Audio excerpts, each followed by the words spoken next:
শুটকি ভুনা, গরুর গোস্ত আর ডাল এত মজার খাবার হলে কম করে ভাত কিভাবে খাবো। এই যে ডাল বাগার দিচ্ছি, ডাল বাগারের মধ্যে একটা শুকনো মরিচ ভেঙে দিয়েছি। শুকনো মরিচের ঘ্রাণ ডালের মধ্যে খুবই ভালো লাগে।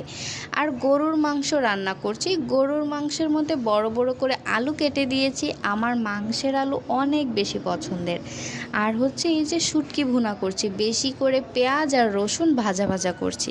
এখানে শুকনো মরিচ আমি পাটায় বেটে নিয়েছি, শুটকিটাও বেটে নিয়েছি। মজা করে খেতে হলে তো একটু কষ্ট করতেই হবে, যত কষ্টই হোক না কেন খাবার মজা হতে হবে। তো এই যে দেখুন কালারটা কিন্তু সুন্দর দেখাচ্ছে মাশাআল্লাহ। গরুর মাংসটা আমার কাছে খুবই ভালো লেগেছে। নিজের রান্নার প্রশংসা আমি নিজেই করছি। যাই হোক, ডালের মধ্যে আমি সাজনা দিয়েছি আর হচ্ছে জলপাইও দিয়েছি। ডালটা আমার টক টক করে খেতে বেশি ভালো লাগে। আর এই যে শুটকি ভুনা কালারটা দেখেছেন মাশাআল্লাহ কি সুন্দর হয়েছে। মরিচ বেটে দেওয়ার কারণে কালার অনেক বেশি সুন্দর হয়েছে।